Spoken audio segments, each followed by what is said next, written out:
प्रभु में आने के बाद में भी हमारा चाल चलन पहले से ही बदतर है। क्या है? पहले से भी बदतर है। ना तो हमारे अंदर कोई परिवर्तन है, ना तो हमारी चाल चलन ठीक है। पौलुस कहते हैं रोमन 12:2 के अंदर, तुम्हारे मन के नए हो जाने से आपका चाल चलन भी, हालेलुया, हमारा चाल चलन बदलना चाहिए। ना तो हमारी चाल बदली है, ना तो हमारा चलन बदला है। हम जैसे पहले थे वैसे आज भी हैं। अगर मैं पूछूं हमारे अंदर क्या परिवर्तन है, कोई परिवर्तन नहीं है। कोई परिवर्तन नहीं है। मैं मजाक नहीं कर रहा, कोई परिवर्तन नहीं है। हम में और संसार के लोगों में कोई डिफरेंस है ही नहीं, बस फर्क थोड़ा सा बदल गया बस। हालेलुया, हमारा कोई फर्क नहीं है, क्योंकि हमारी चाल चलन तो बदली नहीं है।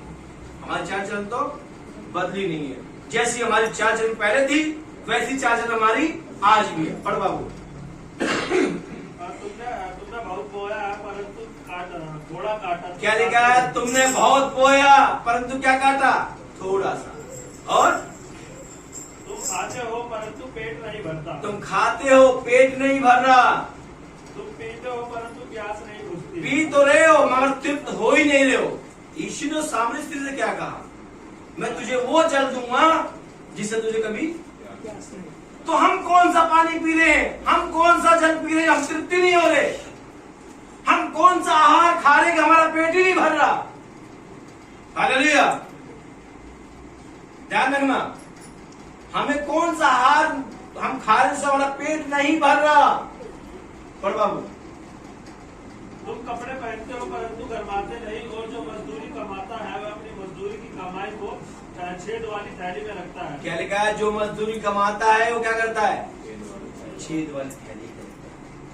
हम प्रार्थना तो बहुत कर रहे हैं मगर प्रार्थना कहाँ रख रहे हैं? हम छेद वाली थैली के अंदर। क्या रख रहे हैं? छेद वाली थैली के अंदर। हम रात दिन दुहाई दे रहे हैं परमेश्वर की, ये परमेश्वर तू मेरी प्रार्थना का उत्तर दे, मगर साहब हमारे अंदर तो दुनिया भर के छेद हैं। तो परमेश्वर उत्तर देके करेगा भी क्या? कि उसके अंदर रुकेगा ही नहीं। यदि आपकी जेब के अंदर एक छेद है तो क्या आप 1 रुपए का सिक्का उसमें डालोगे? मेरी बात सुनना, मैं क्या कहना चाह रहा हूं और ये पर्सन क्या कहते हैं। यदि आपकी जेब में एक छेद है तो क्या आप उसमें 1 रुपया डालोगे? नहीं डालोगे ना। जब 50 कमी हमारे अंदर है और हम परमेश्वर से प्रार्थना कर रहे हैं, परमेश्वर तू अपनी आत्मा से मुझे भर दे, मेरे जीवन के अंदर तू ऐसा कर दे, परमेश्वर तू ऐसा कर दे, परमेश्वर करेगा क्या? क्यों? छेद हमारे अंदर। जब तक वो छेद नहीं बंद होगा ना, परमेश्वर अपना कुछ भी हमारे अंदर नहीं डालेगा। हालेलुया। हम रात रात भर प्रार्थना कर रहे हैं, हम दिनों रात प्रार्थना कर रहे हैं, परंतु हमारी प्रार्थना एक फटे हुए झोले के अंदर डालने जैसी है जो करी और निकल गई। हालेलुया। अगर हम प्रार्थना रात को जाग कर या दिन में जब भी समय मिले तो जो हमारे अंदर छेद है ना, उन छेदों को भरना शुरू कर दे, उन छेदों को सिलना शुरू कर दे, तो परमेश्वर अपनी आत्मा से भरने के लिए आपको मुझको तत्पर है। हालेलुया। यदि हम प्रार्थना करें कि प्रभु जी मेरे अंदर जितनी भी कमी घटिया है, मेरे अंदर ईर्ष्या, क्रोध, जलन, नशा, व्यभिचार, ये सब दूर हो जाए, छेद है। जब तक ये छेद हम नहीं भरेंगे, परमेश्वर अपनी आत्मा का अभिषेक हमें कभी नहीं देगा। हालेलुया। अगर हम रात रात को जागकर दिन में बैठ के हम प्रार्थना करें, प्रभु जी मेरे अंदर अभी बहुत सारे छेद है, ईर्ष्या का छेद, जलन का छेद, नशे का छेद, अनेकों छेद हैं। इन छेदों को भरने के लिए आप मेरी सहायता मदद कीजिए। जब वो छेद भर जाएंगे और हम परमेश्वर से प्रार्थना करेंगे तो परमेश्वर अपनी आत्मा उसी टाइम हम पर उंडेलेगा और हमारा जीवन एक आशास्मय जीवन हो जाएगा। हालेलुया। ध्यान रखना, हम प्रार्थना कर रहे हैं, बहुत दिन से प्रार्थना कर रहे हैं, मगर प्रार्थना जवाब दिया, क्योंकि हमारे अंदर दुनिया में छेद है। क्या है? बहुत छेद है। उन छेदों को जब तक हम नहीं भरेंगे ना मेरे प्रियो, हमारी प्रार्थना का जवाब कभी नहीं आएगा। पढ़ बाबू। सेनाओं का यहोवा तुमसे यूं कहता है, अपने अपने चाल चलन पर सोचो। फिर कह रहा है अपने अपने चाल चलन पर सोचो। आज परमेश्वर आपसे मुझसे कह रहा है कि आप और हम अपने अपने चाल चलन पर सोचे, हम कैसे प्रभु में आ गए, और प्रभु में आए हुए हमें 15 साल, 16 साल, 20 साल, 5 साल, 15 साल, कितना भी समय हो गया, मगर आज भी हमारा जो परमेश्वर का मंदिर उजाड़ पड़ा है। क्यों नहीं निर्माण हो रहा? हालेलुया। क्योंकि हम आलसी हुए हैं। आज भी हमें इतना समय हो गया, इतना लंबे समय गुजारने के बाद भी आज भी परमेश्वर का वो मंदिर का निर्माण नहीं हो पा रहा है।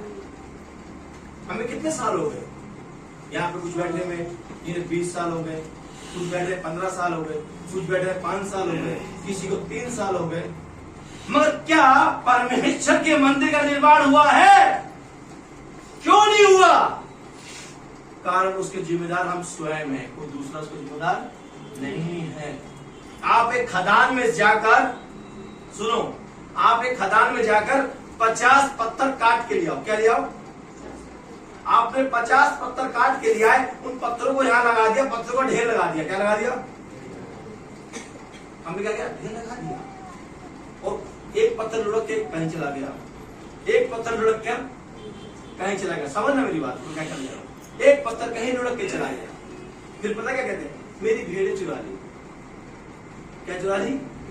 मेरी भेड़ें चुरा रहा है, मेरे विश्वासी को लेके जा रहा है। अरे बेवकूफ, तू खदान में तो गया, वो पत्थर नया जन्म पाया हुआ विश्वासी है, क्या तूने उसको मसीह की देह में निर्माण किया? यदि मसीह की देह में निर्माण कर देता ना, तो कोई दुनिया की ताकत उस पत्थर को चुरा नहीं सकती, क्योंकि पत्थर के ऊपर पत्थर, पत्थर के ऊपर पत्थर, और बगल से सीमेंट लगा हुआ है। उस पत्थर कोई नहीं चुरा सकता। हालेलुया। ध्यान रखना, हमें क्या करना है? यीशु की देह का निर्माण करना है। किसका निर्माण करना है? यीशु की देह का। पत्थरों का ढेर इकट्ठा करने से कोई फायदा नहीं है। हालेलुया। वो पत्थर का ढेर पहले भी थे, आज भी है, वो लुढ़क के कहीं जाएगा, लुढ़क के कहीं जाएगा। ऐसा ढेर इकट्ठा करने का फायदा? मगर आपने जब ढेर इकट्ठा किया, 50 पत्थर काट के लाए, आप क्या करना चाहिए? उस पत्थरों को यीशु की देह में निर्माण कर दो। हालेलुया। क्या कर दो? यीशु की देह में निर्माण कर दो, तो कोई पत्थर कहीं नहीं जाएगा। हालेलुया।